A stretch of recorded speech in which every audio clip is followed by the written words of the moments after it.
कहते हैं कि जब भी कभी क्रिमिनल पुलिस और पॉलिटिशियन का नेक्सस बनता है, तब एक छोटा मोटा अपराधी भी बड़ा अपराधी बन जाता है। और इसी घालमेल ने आज से तकरीबन 4 दशक पहले भी एक सीरियल किलर को जन्म दिया था। हेलो दोस्तों, नमस्कार। मेरा नाम है आकाश और आप लोगों का बहुत बहुत स्वागत है कहानी क्राइम के चैनल पर। उम्मीद करता हूँ कि आप लोग बहुत अच्छे होंगे। आज की जो कहानी है वो ऑटो शंकर की है, जो कि मद्रास यानी आज के चेन्नई का सबसे खूंखार सीरियल किलर था। और उसका नाम सुनते ही लोगों के अंदर दहशत पैदा हो जाती थी।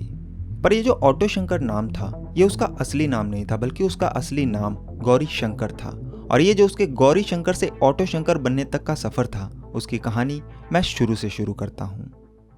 गौरी शंकर का जन्म 4 मार्च 1955 को तमिलनाडु के वेल्लोर जिले में कांगयानालूर नाम की एक जगह में होता है। बचपन से ही उसे फिल्में देखने का काफ़ी शौक था, पर क्योंकि बचपन में उसके पास इतने पैसे नहीं हुआ करते थे कि वो अपने इस शौक को पूरा कर सके, इसलिए जब भी कोई नई पिक्चर रिलीज होती तो वो क्या करता कि जो पैसे उसकी माँ किचन में स्टील के डब्बे में छुपा कर रखती थी, वो उन पैसों को चुरा लेता था। इसके बाद वो उन पैसों से फिल्मों की टिकट खरीदता और बहुत ध्यान से हर एक फिल्म देखता। आमतौर पर लोगों को फिल्मों में हीरो का कैरेक्टर पसंद आता है, लेकिन शंकर को अक्सर हीरो के बजाय जो विलन होता है वो ज़्यादा पसंद आता था। और वो जब भी कोई फिल्म देखकर आता तो जैसा फिल्म में होता वो ठीक वैसा ही अपने दोस्तों के साथ नाटक करके दोहराता था। और यहाँ भी वो हर बार विलन का ही रोल प्ले करता था। खैर, धीरे धीरे वक्त बीतता है और गौरी शंकर बड़ा हो जाता है। बड़े होने के बाद रोजी रोटी की तलाश में साल 1974 में वो अपने घर से लगभग 140 किलोमीटर दूर तमिलनाडु की राजधानी मद्रास पहुंचता है, जिसे कि आज हम चेन्नई के नाम से जानते हैं।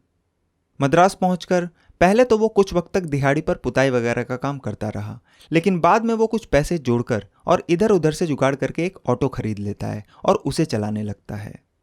इसी बीच होता यह है कि उस वक्त की तमिलनाडु की सरकार उसी साल यानी साल 1974 में शराब पर बैन लगा देती है और इस चीज की वजह से गौरी शंकर की जिंदगी बदल जाती है। दरअसल होता यह है कि शराब की पाबंदी की वजह से अब उसकी कालाबाजारी शुरू हो गई थी और कई लोग अब शराब की तस्करी करने लगे थे। खासतौर से मद्रास में जो एक ताड़ी होती है, जो कि ताड़ के पेड़ से निकलती है, वो लोग वक्त ज़्यादा पीते थे, क्योंकि शराब के मुकाबले वो सस्ती भी आती थी। आप में से जो बिहार के लोग होंगे उन्हें तो बहुत अच्छे से पता होगी कि ताड़ी क्या होती है, क्योंकि वहाँ भी ताड़ी का बहुत चलन है। तो जब राज्य सरकार ने तमिलनाडु में शराब पर बैन लगाया तो अब ताड़ी की डिमांड बढ़ गई, लेकिन सरकार ने फिर ताड़ी बेचने पर भी पाबंदी लगा दी, जिसकी वजह से अब उसकी भी तस्करी शुरू हो गई और लोग वह मन चाहे रेट पर उसे बेचने लगे। और आपको तो पता ही है कि जिसको पीने की लत होती है उसके लिए वो कितने भी पैसे खर्च करने को तैयार रहता है। शंकर के दिमाग में शुरू से ही यह था कि उसे जल्दी से जल्दी और ज़्यादा से ज़्यादा पैसे कमाने हैं, और इसी चाहत ने उसे भी शराब की तस्करी के धंधे में धकेल दिया। यहाँ पर दो चीज़ें उसके काम आई। पहला कि उसे पता था कि उसे अच्छी और सस्ती ताड़ी कहाँ से मिलेगी, और दूसरा कि उसके पास अपना एक ऑटो भी था। दरअसल उस दौरान ज़्यादातर जो शराब की तस्करी होती थी वो ऑटो में ही हुआ करती थी, क्योंकि एक तो ऑटो हर गली हर मोहल्ले में घुस जाता है, और दूसरा कि पुलिस भी ऑटो की बहुत ही कम तलाशी लिया करती थी, क्योंकि उस वक्त ऑटो में रखकर शराब तस्करी करना एक नया ट्रेंड था, जिसके बारे में पुलिस को बहुत बाद में पता चला। तो अब शंकर भी अपने ऑटो में महाबलीपुरम की तरफ से ताड़ी लेकर मद्रास में चोरी छुपे बेचने लगा, और इस शराब तस्करी के जरिए वो पहली बार जुर्म की दुनिया में कदम रखता है। बाद में उसने अपने इस धंधे में अपने छोटे भाई मोहन को भी शामिल कर लिया, और फिर वो दूसरे राज्यों से अवैध शराब लाकर भी बेचने लगा। इस अवैध शराब की तस्करी की वजह से बहुत ही कम वक्त में शंकर को अच्छा खासा मुनाफा होता है और उसकी जिंदगी बदल जाती है। अब वो अपने उन शौकों को पूरा करता है जो उसने फिल्में देखकर पाली थी, चाहे वो अच्छे कपड़े हो, महंगी घड़ियां हो, महंगे जूते हो, या फिर महंगी मोटरसाइकिल। मतलब कि जिस भी चीज़ की उसे चाहत थी उसने वो सारे शौक पूरे किए। और फिर उसने जगदीश्वरी नाम की एक लड़की से शादी भी की, और अब उसकी ज़िंदगी अच्छी खासी चल रही थी। मगर तभी तमिलनाडु की सरकार बदलती है और साल 1981 में सरकार शराब और ताड़ी के ऊपर से बैन हटा देती है, जिसकी वजह से शराब तस्करी कम हो जाती है और अब उसमें उतना मुनाफा भी नहीं मिल रहा था। लेकिन तब तक गौरी शंकर ने यह तय कर लिया था कि अब आगे उसे क्या करना है, और उसका आइडिया भी उसे ऑटो चलाने के दौरान ही मिला था। दरअसल वो अक्सर रात के वक्त जो वेश्याएं होती हैं, जो कि जिस्म फरोशी का धंधा करती थी, वो उन्हें अपने ऑटो से उनके दलाल के पास से ले जाकर कस्टमर तक पहुंचाया करता था। और इतने सालों में उसने भांप लिया था कि इस काम में बहुत मुनाफा है, इसलिए अब वो ये तय करता है कि वो भी इस जिस्म फरोशी के धंधे में उतरेगा। इसके लिए वो सबसे पहले क्या करता है कि अपने छोटे भाई मोहन, अपनी छोटी बहन के पति यानी बहनोई एल्डिन और कुछ और लोग जिनके नाम शिवाजी, जयवेलु, राजारमन, रवि, पलानी और परम शिवम थे, उन सबको मिलाकर अपनी एक गैंग तैयार करता है। इसके बाद वो तिरुवन्नमयूर के पास पेरियार नगर इलाके में एक सरकारी जमीन को गैर कानूनी तरीके से 10,000 रुपये में खरीदता है और उस जमीन पर छप्पर डालकर अपना कोठा शुरू करता है। धीरे धीरे वक्त बीतने के साथ उसका यह जिस्म फरोशी का धंधा चल पड़ता है और जब धंधा चलने लगता है तो वो एलबी रोड पर भी एक कोठा खोल देता है। अब शंकर इधर अपना कोठे का धंधा संभालता और उधर उसका भाई मोहन शराब का। कहते हैं कि कोई भी अवैध काम, चाहे वो अवैध तरीके से शराब बेचना हो या कोठा चलाना, वो बिना पुलिस की मिलीभगत के नहीं चल सकता, और यहां भी वही होता है। शंकर पुलिस वालों का मुंह बंद रखने के लिए उन्हें खूब पैसे खिलाता और उनकी नाक के नीचे सारे अवैध काम करता। बाद में उसने कई फिल्म स्टार और नेताओं को भी लड़कियों की सप्लाई की और उनकी ख्वाहिशें पूरी की, जिसकी वजह से अब उसका नेताओं में भी उठना बैठना शुरू हो गया।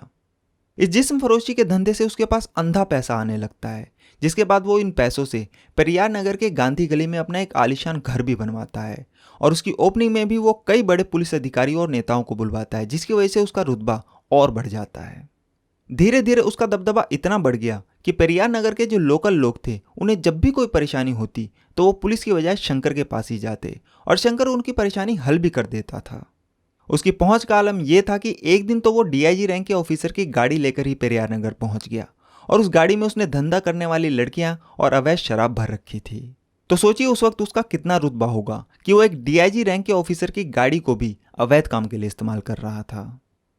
खैर, वक्त बीतने के साथ जब उसका धंधा बढ़ने लगा तो धंधे के साथ साथ लड़कियां भी बढ़ने लगी और इसी दौरान साल 1986 में उसके कोठे पर एक नई लड़की आती है जिसका नाम था सुमाती, और उसे देखते ही शंकर का दिल उस पर आ जाता है। इसके बाद वो उसके पास जाता है और कहता है कि उसे यह धंधा करने की कोई ज़रूरत नहीं। फिर वो उसे अपने साथ अंदर कमरे में लेकर जाता है, उसके साथ शारीरिक संबंध बनाता है और पहले से शादीशुदा होने के बावजूद भी उससे दूसरी शादी कर लेता है।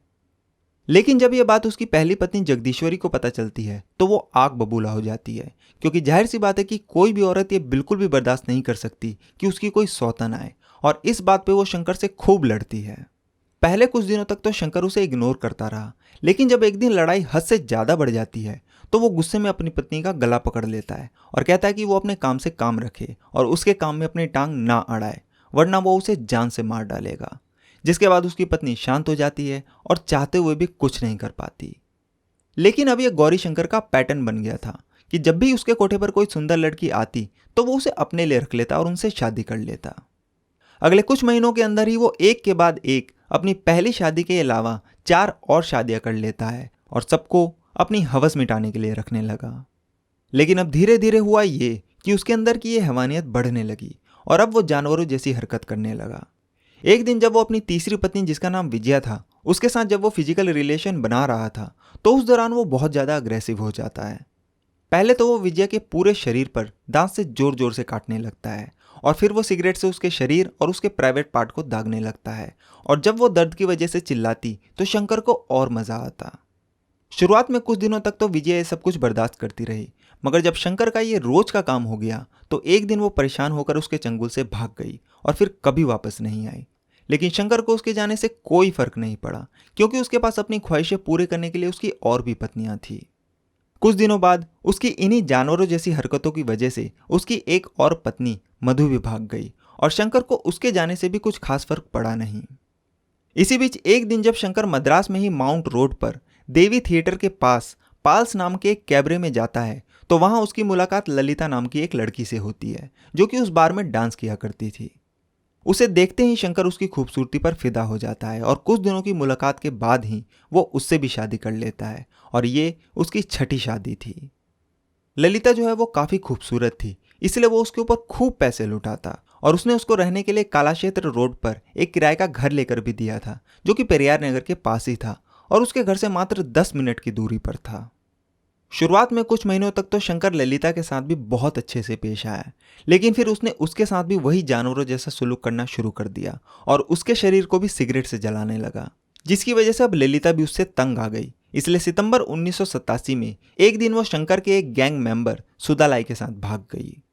सुदालाई जो है वो दरअसल वहीं ललिता के घर के पास ही रहता था और इधर जब शंकर उसे टॉर्चर करने लगा था तो इसी दौरान वो सुदालाई के करीब आ गई और फिर उसकी मदद से वो उसके साथ भाग गई। जब यह बात शंकर को पता चलती है तो वो गुस्से से लाल हो जाता है और ये पहली बार था जब किसी के भागने से उसे गुस्सा आया था। क्योंकि एक तो वो ललिता को बहुत चाहता था क्योंकि वो काफ़ी सुंदर थी, और दूसरा कि वो उसका कैमरा और 7,300 रुपये लेकर भी भागी थी, जो कि उस ज़माने में काफ़ी बड़ी रकम थी। और एक और जो सबसे बड़ा कारण था उसके गुस्सा होने का और जिसका उसे सबसे ज़्यादा मलाल था, वो ये था कि ललिता उसके साथ भागी जो कि उसी के गैंग का एक छोटा मोटा मेंबर था। इस चीज़ से उसका ईगो हर्ट हो जाता है और उसे अंदर से बहुत ही बेइज्जती सी महसूस होती है, इसलिए वो ठान लेता है कि वो ललिता को ढूंढ कर ही छोड़ेगा। इसके बाद वो क्या करता है कि पहले तो तिरुवन्नमयूर पुलिस स्टेशन जाकर सुधालाई के खिलाफ रिपोर्ट लिखवाता है कि वो उसकी बीवी, उसका कैमरा और उसके 7,300 रुपये लेकर भाग गया।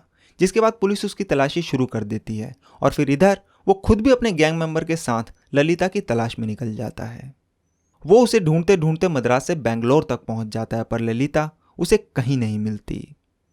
तभी करीब एक महीने बाद 27 अक्टूबर 1987 की एक रात शंकर के पास पल्लावरम पुलिस स्टेशन से इंस्पेक्टर हरि का फोन आता है और वो उसे बताते हैं कि उन्होंने ललिता और सुधालाई को पकड़ लिया है।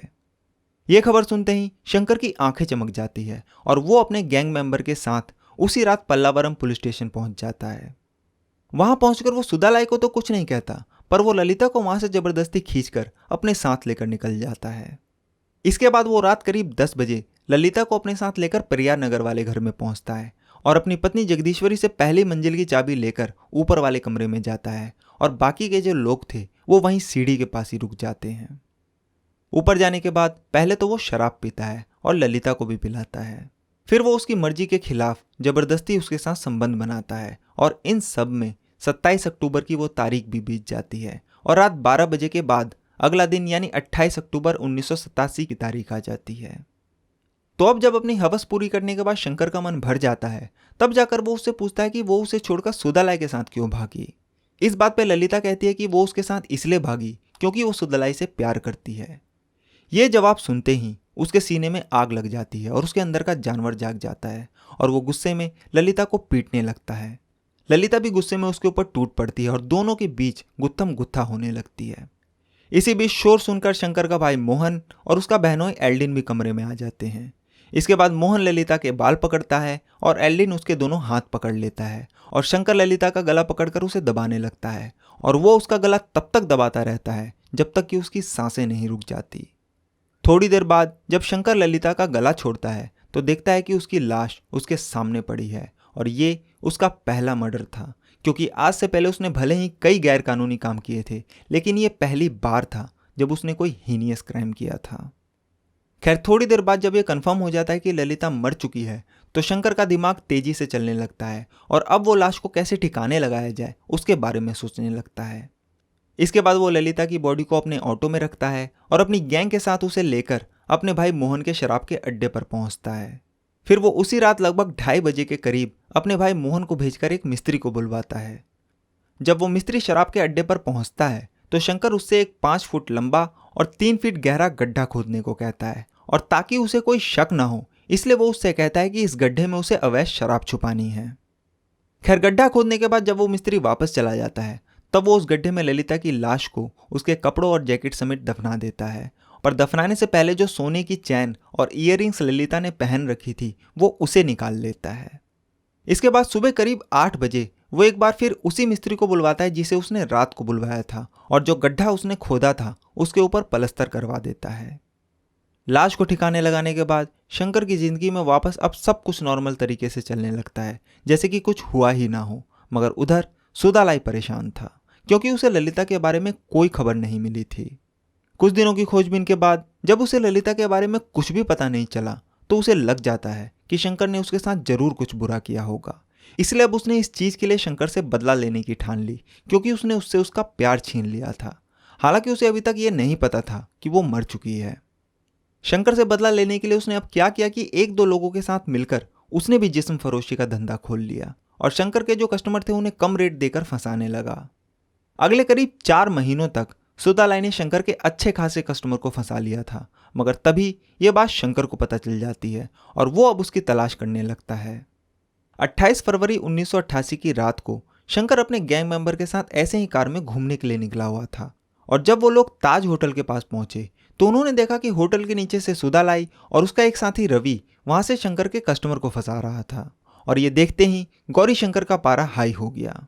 उसने उस वक्त तो सुधालाई को छोड़ दिया था जब वो ललिता को लेकर भागा था, लेकिन अब जब वो उसके धंधे में भी अपनी टांग अड़ाने लगा तो इस चीज ने आग में घी डालने का काम किया और अब शंकर ने उसे अच्छे से मजा चखाने का सोच लिया। इसके बाद वो अपने एक गैंग मेंबर बाबू को पूरा प्लान समझाकर उसे किसी भी तरह सुधालाई को अपने साथ पेरियार नगर वाले घर पर लाने को कहता है और खुद बाकी के लोगों के साथ वहां से निकल जाता है। इधर पूरा प्लान समझने के बाद जैसे ही बाबू सुधालाई के पास जाता है तो उसे देखते ही वो भागने लगता है, पर बाबू किसी तरह उसे पकड़ लेता है और उसे कहता है कि उसे भागने की कोई ज़रूरत नहीं है। फिर वो उससे कुछ और मीठी मीठी बातें करके उसे रिलैक्स करता है और जब वो थोड़ा शांत हो जाता है तो उससे कहता है कि चलो चलकर शराब पीते हैं, जिसके लिए सुधालाई तैयार हो जाता है। इसके बाद बाबू सुधालाई को लेकर मोहन की शराब की दुकान पर जाता है जहां एल्डिन, मोहन और शिवाजी पहले से ही मौजूद थे। फिर थोड़ी देर वहीं बैठकर शराब पीने के बाद ये लोग अपनी अगली चाल चलते हैं और सुधालाई से कहते हैं कि शंकर अन्ना उससे मिलना चाहते हैं। ये सुनते ही सुधालाई थोड़ा डर जाता है और कहता है कि वो शंकर से नहीं मिलेगा क्योंकि शंकर उससे बहुत गुस्सा है। तो वो कहते हैं कि नहीं, शंकर तुमसे गुस्सा नहीं है, वो तो सिर्फ तुमसे मिलकर पहले दोनों के बीच जो कुछ भी गलतफहमी हुई उसे बस दूर करना चाहते हैं। इसी बीच वो पूछ लेता है कि ललिता कहाँ है, तो वो कहते हैं कि उसे कोई और मिल गया और वो उस आदमी के साथ भाग गई और ऐसी औरत के चक्कर में पुरानी दोस्ती क्यों खराब करनी, इसलिए चलो बाकी की जो कुछ भी गलतफहमियां हैं वो वहीं चलकर सुलटा लेंगे। सुधालाई को उनकी चिकनी चुपड़ी बातों पर यकीन हो जाता है और वो उनकी बातों में आकर शंकर से मिलने को तैयार हो जाता है। इसके बाद वो सारे उसी रात पेरियार नगर में शंकर के घर पहुंचते हैं और वहां शंकर भी सुधालाई से बड़े प्यार से मिलता है। फिर वो सारे लोग ऊपर वाले कमरे में जाते हैं और बैठकर शराब पीने लगते हैं और शंकर सुधालाई के लिए डिनर में अच्छे अच्छे खाने भी मंगवाता है। खैर, जब सारा खाना पीना करने के बाद सुधालाई बिल्कुल रिलैक्स हो जाता है और उसे यकीन हो जाता है कि शंकर अब उससे बिल्कुल भी गुस्सा नहीं है, तभी रात करीब 9 बजे के आसपास शंकर अचानक से ललिता का टॉपिक छेड़ देता है और उससे पूछता है कि वो ललिता को अपने साथ कहाँ कहाँ लेकर गया था। इसके बाद वो जैसे ही ये बताने लगता है कि वो ललिता को लेकर कहाँ कहाँ गया था, शंकर के अंदर का जानवर जागने लगता है और इससे पहले कि वो अपनी बात पूरी करता, शंकर गुस्से में उठता है और उसे धक्का देकर जमीन पर गिरा देता है और कहता है कि पहले तो तूने मेरी लड़की चुराई और अब तू मेरा धंधा भी चुराना चाहता है। इससे पहले कि सुधालाई कुछ बोलता, शंकर उसकी छाती पर अपना घुटना रख देता है। इसी बीच एल्डिन उसका पैर पकड़ लेता है और शिवाजी उसके दोनों हाथ पकड़ लेता है और बाबू एक तौलियों को घुमाकर उसके गले में डालकर उसे खींचने लगता है, जिससे वो सांस लेने के लिए भी तड़पने लगता है। इसके बाद शंकर उसके प्राइवेट पार्ट पर अंधाधुंध लात बरसाने लगता है। काफी देर मारने के बाद भी जब वो अपना दम नहीं तोड़ता तो मोहन अपने हाथ से उसका मुंह और नाक भी दबा देता है और शंकर लगातार उसके पूरे शरीर पर लात मारे जा रहा था। धीरे धीरे उसका शरीर अधमरा हो जाता है और थोड़ी देर बाद उसकी सांसें भी रुक जाती है। मारने के बाद जो है, शंकर उसकी लाश को जलाने का फैसला करता है और एल्डिन और मोहन को पेट्रोल लेने के लिए भेज देता है। जिसके बाद एल्डिन और मोहन अपनी एक पुरानी TVS 50 मॉडल की मोपेड में से पेट्रोल निकाल कर लाते हैं और इतने में बाकी के लोग सुधालाई की लाश को पहली मंजिल से उतारकर नीचे ग्राउंड फ्लोर पर ले आते हैं। इसके बाद शंकर पहले तो सुधालाई की सोने की चैन और अंगूठी उतारता है और फिर सारा का सारा पेट्रोल उसके शरीर पर डाल देता है। इसके बाद वो एक सिगरेट जलाकर एक कश मारता है और फिर बिल्कुल फिल्मी स्टाइल में माचिस की जलती हुई तिल्ली सुधालाई की बॉडी पर फेंक देता है, जैसा कि वो अक्सर फिल्मों में देखा करता था। इसके बाद वो सभी लोग उसकी जलती हुई बॉडी को कमरे में ही छोड़कर दरवाजा और खिड़की बंद करके घर के बाहर आकर बॉडी के जलने का इंतजार करने लगते हैं। काफ़ी देर बाद जब बॉडी में लगी आग बुझ जाती है तब वो वापस कमरे में आते हैं और बॉडी के जो पार्ट्स नहीं जले थे उसे एक चादर में पैक करके एल्डिन की कार की डिग्गी में डालते हैं और रात करीब 2:30 बजे वहाँ से लगभग 25 किलोमीटर दूर मुट्टुकड़ू बोट यार्ड की तरफ निकल जाते हैं।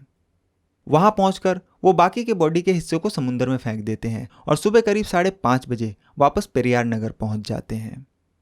जब शंकर वापस घर पहुंचा तो उसने देखा कि उसका पूरा कमरा आग लगने की वजह से काला हो गया था। इसलिए वो उसी वक्त पेंटर और मिस्त्री को सोए में से उठाकर बुलवाता है और उनसे कमरे को रिपेयर करवाकर नया पेंट करवा देता है ताकि सारे सबूत मिट जाए और ताकि मिस्त्री और पेंटर को शक ना हो। इसलिए वो उन्हें एक मनगढ़ंत कहानी सुना देता है और कहता है कि ये सब उसके बेड में आग लगने की वजह से हुआ है।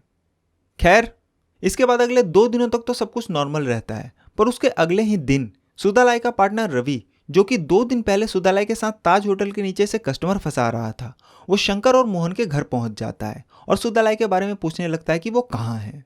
पहले दिन तो वो रवि को बहला फुसलाकर वापस भेज देते हैं कि वो कहीं गया होगा, आ जाएगा। लेकिन एक मरा हुआ इंसान कहाँ से वापस आएगा, इसलिए जब सुदालाई 1-2 दिन बाद भी वापस नहीं आया तो रवि एक बार फिर शंकर के पास पहुंच गया और सुदालाई के बारे में पूछने लगा, और शंकर ने इस बार भी गोलमोल जवाब देकर उसे वापस भेज दिया। लेकिन अब यह रवि का रूटीन बन गया था। वो हर 2-3 दिन में शंकर के पास जाकर सुदालाई के गायब होने की वजह पूछने लगा और शंकर उसके बार बार आने और उसके सवालों से तंग आ गया था। 14 मार्च 1988 को भी, यानी सुदालाई के मरने के 15 दिन बाद, रात करीब 9 बजे वो एक बार फिर शंकर के छोटे भाई मोहन के घर, जो कि रंगनाथपुरम में था और जो कि शंकर के घर से बस थोड़ी दूरी पर ही था, वो वहां पहुंच गया और वहां पहुंचकर वो फिर सुदालाई के बारे में पूछने लगा। उस वक्त मोहन के घर पर मोहन के अलावा उसका बड़ा भाई गौरी शंकर, उसका जीजा एल्डिन, शिवाजी और बाबू भी मौजूद थे और वो सारे लोग वहां बैठकर शराब पी रहे थे। इस बार शंकर रवि के सवालों का जवाब देने की बजाय उसे सीधा अंदर बुला लेता है और उससे बड़े प्यार से बात करने लगता है। इसके बाद शंकर रवि को अपने साथ शराब पीने को कहता है, जिसके लिए वो तैयार हो जाता है, क्योंकि शायद फ्री की शराब हर किसी को अच्छी लगती है। फिर शंकर रवि को एक 100 रुपये का नोट पकड़ाकर उसे शराब लेने के लिए भेज देता है और जब वो शराब लेने बाहर जाता है तो इधर वो सारे मिलकर पूरा प्लान तैयार कर लेते हैं। थोड़ी देर बाद जब रवि शराब लेकर वापस पहुंचता है तो अब वो सारे बैठकर शराब पीने लगते हैं और कुछ पैक पीने के बाद ही रवि को चढ़ जाती है और वो नशे में खुलकर बोलने लगता है। वो शंकर से कहता है कि मुझे पता है कि तुम सब लोगों ने मिलकर ललिता और सुदालाई को मार डाला है। फिर वो कहता है कि अगर तुम चाहते हो कि ये बात सिर्फ मुझ तक ही रहे तो मुझे एक ऑटो खरीद कर दे दो, नहीं तो मैं ये बात पुलिस स्टेशन में भी जाकर बता सकता हूँ और फिर आगे जो कुछ भी होगा उसके जिम्मेदार तुम सब लोग ही होंगे। रवि ने नशे में ये बात बोल तो दी, मगर उसे ये नहीं पता था कि वो गलत आदमी को ब्लैकमेल कर रहा है। खैर, उसकी ये बात सुनकर शिवाजी उससे कहता है कि उसे ऐसे ऑटो की डिमांड नहीं करनी चाहिए, तो रवि उससे कहता है कि वो अपना मुंह बंद रखे। ये बात सुनकर शिवाजी को गुस्सा आ जाता है और वो रवि को एक जोरदार तमाचा मारता है और फिर वो सारे मिलकर उस पर टूट पड़ते हैं। थोड़ी देर उसको मारने के बाद एल्डिन उसके बाल पकड़कर उसे खींचकर बाथरूम की तरफ ले जाता है। इसके बाद उसे भी ठीक उसी तरह मौत के घाट उतार दिया जाता है जैसे उसके पार्टनर सुदालाई को मारा गया था। एक आदमी उसके हाथ पकड़ता है, एक उसके पैर, एक उसके मुंह और नाक को दबाता है, एक उसकी छाती पर बैठ जाता है और एक आदमी तौलिए से उसका गला दबाने लगता है, जिसके थोड़ी देर बाद ही रवि दम तोड़ देता है। उसको मारने के बाद वो उसी रात एक दूसरे मिस्त्री को बुलवाते हैं और उसे भी शराब छुपाने के लिए बोलकर बाथरूम के पास एक गड्ढा खुदवाते हैं और उसके जाने के बाद वो लोग रवि की लाश को उस गड्ढे में दफनाकर उसे बंद कर देते हैं और इस तरीके से वो रवि की कहानी भी खत्म कर देते हैं।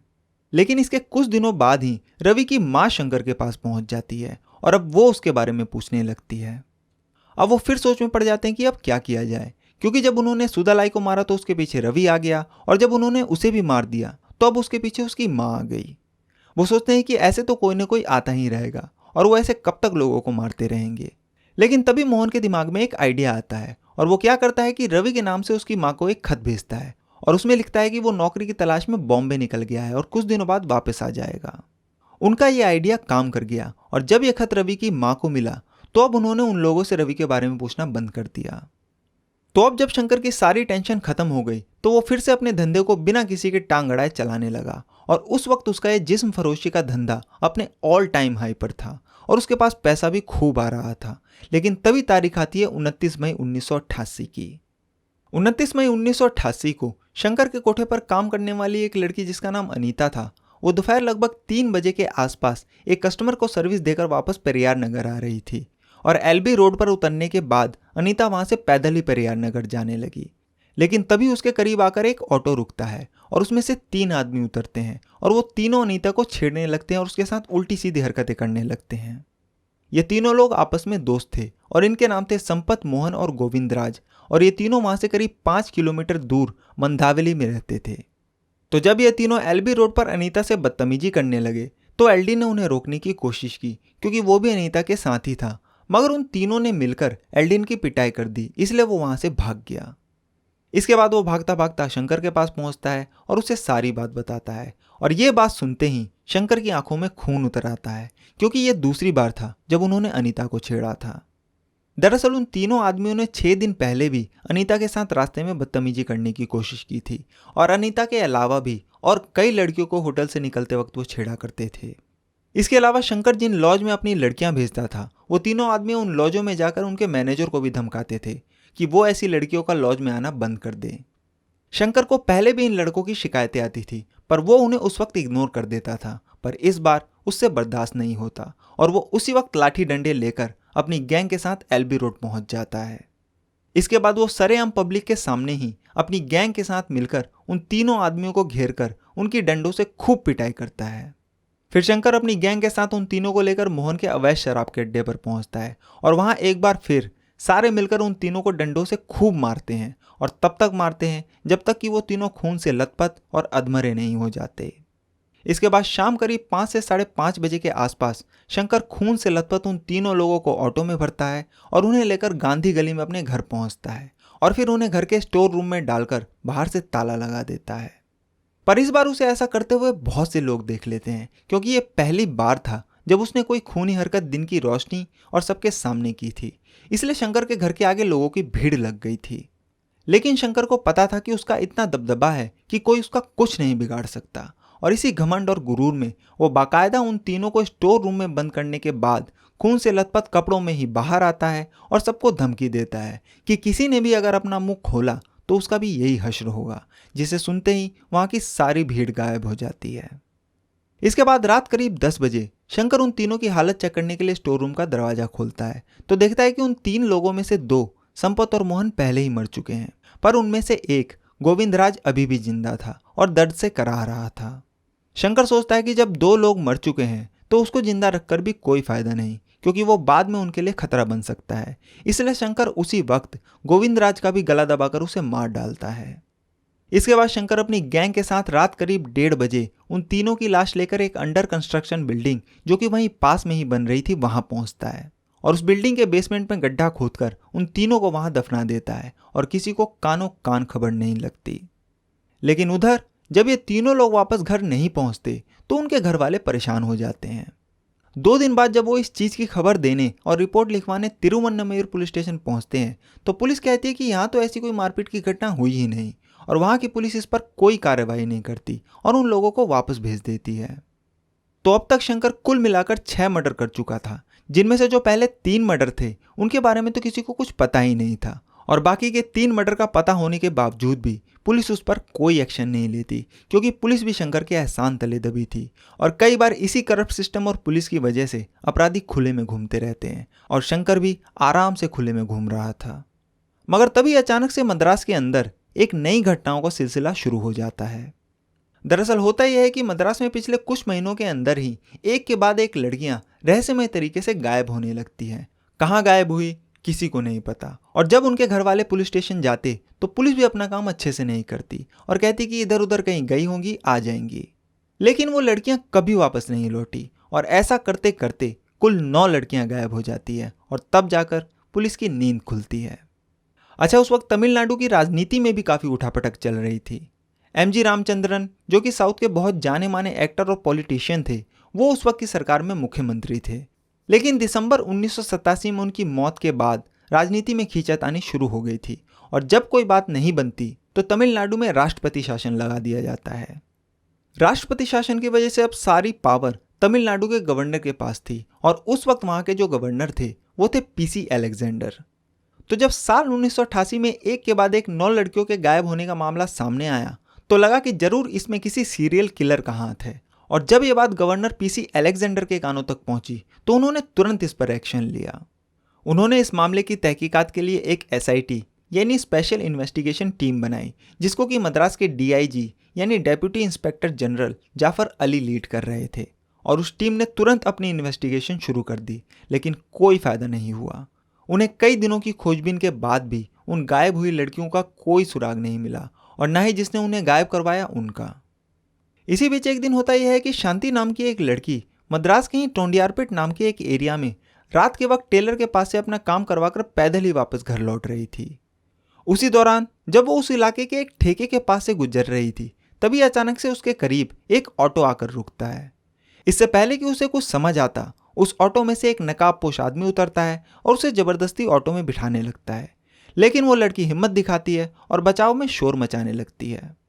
उसका शोर सुनते ही जो लोग शराब की दुकान पर खड़े थे वो लोग उस लड़की को बचाने के लिए दौड़ते हैं, और जब वो नकाबपोश आदमी बहुत सारे लोगों को आते हुए देखता है तो वो उस लड़की को वहीं छोड़कर तेजी से वहां से निकल जाता है। इसके बाद जब ये बात पुलिस तक पहुंचती है तो जो स्पेशल टीम उन मिसिंग लड़कियों को ढूंढने के लिए बनाई गई थी, उन्हें लगता है कि जरूर उस ऑटो का कनेक्शन उन मिसिंग लड़कियों से होगा, और वो उस रात शांति को भी उसी इरादे से उठाने आए थे। इसलिए अब पुलिस की वो टीम तहकीकात के लिए सादी वर्दी में उस इलाके के उसी ठेके पर पहुंच जाते हैं जहां से शांति को उठाने की कोशिश की गई थी। और जब वो ठेके पर आए लोगों से पूछताछ करते हैं तो कुछ लोग दबी जुबान में गौरी शंकर का नाम लेते हैं, और ये पहली बार था जब उस स्पेशल टीम की रडार में गौरी शंकर का नाम आया था। इसके बाद एसआईटी की टीम शंकर की कुंडली खंगालती है, पर कुछ करप्ट पुलिस वालों की मेहरबानी से उन्हें उसके खिलाफ कोई क्रिमिनल रिकॉर्ड नहीं मिलता जिसके बिना पर वो शंकर को उठाकर पूछताछ कर सके। मगर उसी दौरान इसके अलावा एक और ऐसी चीज होती है जिसकी वजह से एसआईटी को शंकर को उठाने का मौका मिल जाता है। दरअसल जिन 3 आदमियों को शंकर ने सरेआम मार डाला था, उनके खिलाफ जब वहां की लोकल पुलिस ने कोई कार्रवाई नहीं की थी तो उनके घर वालों को लगा था कि अब वो लोग उन्हें कभी नहीं मिलने वाले। लेकिन उन तीनों आदमियों में से जो संपत था उसकी बीवी हार नहीं मानती, और उसे यकीन था कि उसके पति के गायब होने के पीछे शंकर का ही हाथ है। इसलिए अपने पति और उसके 2 दोस्तों के गायब होने के लगभग 1 महीने बाद जून 1988 के एंड में वो अपनी शिकायत की अर्जी लेकर वहां के गवर्नर पीसी अलेक्जेंडर के पास पहुंच जाती है। और जब इस अर्जी के जरिए ये बात उस स्पेशल टीम तक पहुंचती है तो उनका शक गौरी शंकर पर और बढ़ जाता है, और अब उनके पास गौरी शंकर के खिलाफ एक लिखित शिकायत भी थी। इत्तेफाक से उनकी टीम में आरी नाम के एक ईमानदार कांस्टेबल भी थे, और उन्हें शंकर के सारे ठिकानों का पता था। इसलिए अब उस टीम ने कांस्टेबल आरी की इंफॉर्मेशन की मदद से शंकर और उसकी गैंग पर नकेल कसनी शुरू कर दी। जिसके बाद 6 जुलाई 1988 को पुलिस तांबाराम बस स्टैंड से शंकर के एक गैंग मेंबर बाबू को अरेस्ट करती है, और अब उससे पूछताछ शुरू होती है। लेकिन वो शंकर के खिलाफ अपना मुंह नहीं खोलता, जिसके बाद पुलिस उसे डराती और धमकाती है और कहती है कि या तो तुम सरकारी गवाह बन जाओ या फिर अपनी फांसी के लिए तैयार रहो। यह सुनकर बाबू टूट जाता है और वो पुलिस का साथ देने को तैयार हो जाता है, जिसके बाद वो पुलिस को पूरी कहानी सुनाता है, और तब जाकर पुलिस को गौरी शंकर के बारे में पता चलता है कि वो कोई आम कातिल नहीं बल्कि एक सीरियल किलर है। तो अब जब पुलिस के सामने शंकर का सारा काला चिट्ठा खुल गया तो इसके अगले ही दिन यानी 7 जुलाई 1988 को पुलिस गौरी शंकर को भी उसके पेरियार नगर वाले घर से अरेस्ट कर लेती है। और जब पुलिस उसके घर की तलाशी करती है तो एसआईटी को उसकी एक और कहानी के बारे में पता चलता है। दरअसल शंकर अपने पास एक डायरी मेंटेन करता था, और उस डायरी में उसने अब तक जितने भी कत्ल किए थे उसकी सारी जानकारी थी। साथ में जिन जिन पुलिस अधिकारियों और नेताओं के साथ उसके गठजोड़ थे उसकी भी सारी डिटेल्स उसने उस डायरी में लिख रखी थी। उस डायरी के अंदर से उन्हें शंकर के साथ खिंचवाई हुई अलग अलग रैंक के पुलिस वालों और नेताओं की भी फोटो मिलती है, और उसने किसको कितने पैसे दिए वो भी उस डायरी में लिखा हुआ था। यहाँ तक कि उस डायरी में उसने कई अधिकारियों और नेताओं की अपनी वेश्याओं के साथ कुछ प्राइवेट फोटो को भी सबूत के तौर पर रखा हुआ था, ताकि आगे चलकर जब इसकी जरूरत हो तो वो इसका इस्तेमाल कर सके। तो जब एसआईटी को वो डायरी मिली तब उन्हें भी उसके पुलिस और नेताओं के बीच के घालमेल का पता चला। कहते हैं कि उनमें से कई चीजें तो कभी बाहर आई ही नहीं, क्योंकि इसमें उन्हीं के डिपार्टमेंट और ऊपर बैठे अधिकारियों की बदनामी होती। इसलिए जितने भी बड़े बड़े लोग इस नेक्सस में शामिल थे उन्हें बचा लिया गया, जिन नेताओं के नाम थे उन्हें दबा दिया गया। बस जो छोटे मोटे पुलिस वाले थे सिर्फ उन पर इसकी गाज गिरी। लगभग 12 पुलिस वालों को सस्पेंड कर दिया गया, और इनमें से जो सबसे बड़ा अफसर था जिसे सस्पेंड किया गया था वो एक डिप्टी सुपरिटेंडेंट था, जिसे पहले एक बड़ी छुट्टी पर भेजा गया और फिर बाद में सस्पेंड कर दिया गया। खैर गौरी शंकर के बाद पुलिस ने उसके भाई मोहन और बहनोई एल्डिन को भी गिरफ्तार कर लिया, और जब पुलिस ने उनसे पूछताछ शुरू की तो पहले एल्डिन टूटा, फिर मोहन, और लास्ट में जब शंकर के पास कोई चारा नहीं बचा तो वो भी टूट गया और अपना गुनाह कबूल कर लिया। बाद में पुलिस ने उसकी गैंग के बाकी के मेंबर्स को भी एक एक कर गिरफ्तार कर लिया, और सबका बयान दर्ज करने के बाद पुलिस सबूत इकट्ठा करने में लग गई, जिसके बाद इन लोगों की निशानदेही पर जमीन के अंदर से 5 लाशें बरामद की गई। उनमें से एक लाश ललिता की थी, एक रवि की, और 3 लाश उन 3 आदमियों मोहन, संपत और गोविंदराज की थी। सुधालाई की लाश कभी बरामद नहीं हुई क्योंकि शंकर ने उसे जलाकर बाकी के हिस्से को समुद्र में फेंक दिया था। इसके अलावा फोरेंसिक टीम ने भी शंकर के खिलाफ कई और सबूत बरामद किए। उधर जब यह खबर मीडिया के जरिए बाहर आई तो यह खबर पढ़कर पूरा मद्रास दहल उठा, और देखते ही देखते यह खबर मद्रास से होते हुए पूरे भारत में आग की तरह फैल गई और जिसने भी गौरीशंकर के सीरियल किलिंग के बारे में पढ़ा उसके अंदर दहशत फैल गई।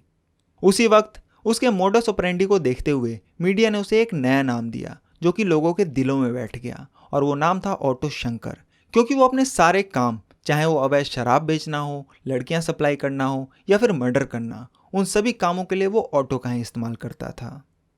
खैर, इधर सारे सबूतों और गवाहों को इकट्ठा करने के बाद मद्रास पुलिस निचली अदालत में गौरीशंकर को मिलाकर कुल 10 लोगों के खिलाफ चार्जशीट दाखिल करती है, जिसमें कि गौरीशंकर को मुख्य आरोपी बनाया जाता है। चार्जशीट दाखिल करने के बाद इन सभी को जुडिशियल कस्टडी पर मद्रास सेंट्रल जेल भेज दिया गया, जो कि देश की सबसे पुरानी और महत्वपूर्ण जेलों में से एक जेल था। और वो इसलिए क्योंकि जब भी किसी को सेल्यूलर जेल यानी काला पानी की सजा होती तो वहां ले जाने से पहले कुछ दिनों तक उन्हें इसी जेल में रखा जाता था। हालांकि साल 2009 में इस जेल को बंद कर दिया गया। तो अब शंकर और उसकी गैंग का नया घर यही मद्रास सेंट्रल जेल था और वो सभी वहां रहकर अपने ट्रायल शुरू होने का इंतजार करने लगे। और इसी बीच तारीख आती है 21 अगस्त 1990 की। 21 अगस्त 1990 की सुबह जब जेल अथॉरिटी शंकर के सेल वाले ब्लॉक के मेन दरवाजे पर पहुंची तो उन्होंने देखा कि उस ब्लॉक के दरवाजे की एक रेलिंग मुड़ी हुई है और इतनी मुड़ी है कि वहां से एक आदमी आराम से निकल सकता था। ये देखते ही उनके हाथ पैर फूल गए और जब वो अंदर शंकर के सेल के पास पहुंचे तो उन्होंने देखा कि उसके सेल का दरवाजा खुला हुआ है और वो जेल से गायब है। इसके बाद जब दूसरे कैदियों को देखा गया तो पता चला कि शंकर के अलावा 4 और कैदी एल्डिन, शिवाजी, मोहन और सेल्वाराज भी गायब है। एक साथ 5 कैदियों के फरार होने से पूरे जेल महकमे में हड़कंप मच जाता है और ये आज़ादी के बाद पहली बार था जब कोई कैदी उस जेल से भागा हो। इस जेल ब्रेक की वजह से उसी दिन 12 जूनियर जेल ऑफिशियल को सस्पेंड कर दिया जाता है और फिर इसके अगले ही दिन तमिलनाडु की सरकार मद्रास सेंट्रल जेल के सुपरिटेंडेंट के चिल्लादुरई को भी जेल में हुई लापरवाही की वजह से सस्पेंड कर देती है। बाद में जब इस जेल ब्रेक की पूरी इंक्वायरी हुई तब जाकर उसमें पूरी कहानी सामने आई और पता चला कि उसको भगाने के लिए जेल के स्टाफ ने ही उसकी मदद की थी।